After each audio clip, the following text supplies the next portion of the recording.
Hey everyone, welcome back to Pro AV. Today, you may be asking yourself, where am I and why am I wearing what I'm wearing? The answer is very simple. We are in Las Vegas, Nevada at the National Finals Rodeo for 10 days every single year. Sin City turns into Cowtown. It attracts some of the biggest names in the world and some of the biggest entertainers in the world. We're gonna go behind the scenes at some of the biggest residencies and check out what's happening behind the scenes here at the rodeo. Stay tuned.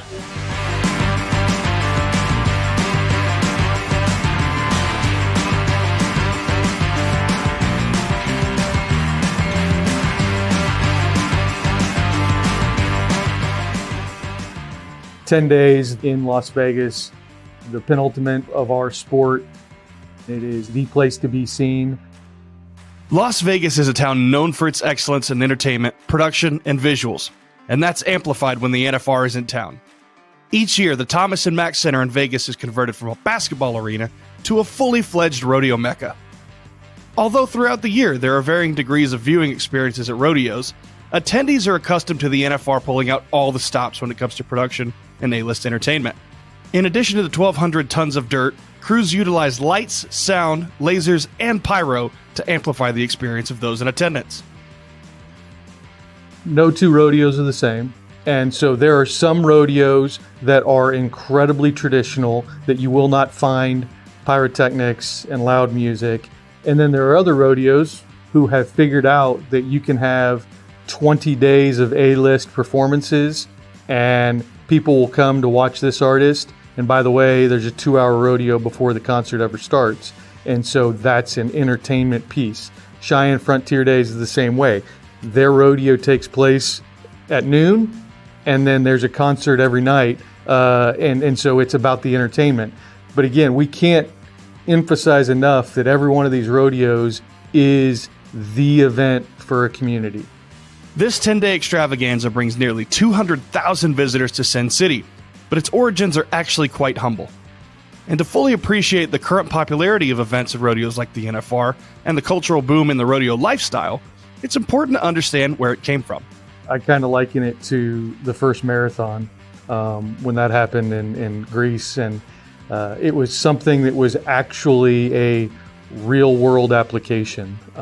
Rodeo was derived out of an actual everyday ranching activities. And the people that live it and are around it love to see the guys and gals perform it at the highest level. And so, as we talked about with scripted television and more people getting excited about it, and so all of a sudden they start looking and they say, well, what's this rodeo life about? And what do they do and why do they do it? And so they're learning and they're searching and they're finding out why we do these things. And so there's more people watching. And you see what happened in 2020 and 2021. Rodeo attendance was never larger. One of the defining characteristics of the Western lifestyle is its music. Rodeo and equine culture are directly tied to the careers of some of the most famous global acts in the world. People like George Strait, Shania Twain, Willie Nelson, and Reba McEntire. In fact, Reba actually got her start performing at rodeos. This collision of the country culture and music causes many Vegas venues and hotels to specifically align their residency calendars to have A-list performers and country artists perform during NFR week. One of those performers is none other than Miranda Lambert, who just recently made her residency debut on the Strip.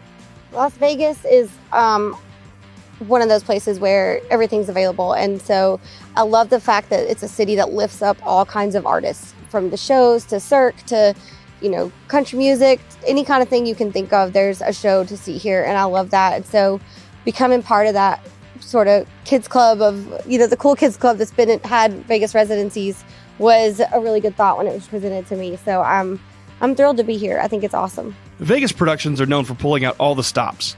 And when it comes to her residency, Miranda Lambert did just that, but with a little country flair. I feel like every seat in the house is a good seat.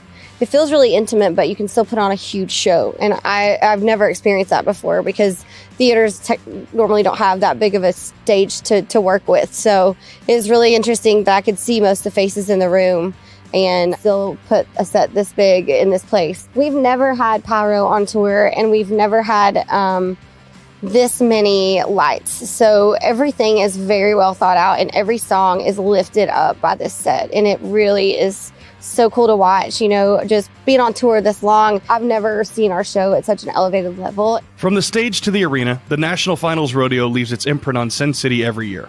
But the rodeo action doesn't stop when the stock trailers pull out of the Thomas and Mack. The parent organization of the NFR, the PRCA, dedicates themselves to amplifying the voices of the rodeo community for the other 350 days of the year. We have rodeos taking place almost 365 days out of the year. And so we found a media partner who was willing to invest in us, invest in the lifestyle, and showcase how proud we are to be the rodeo lifestyle.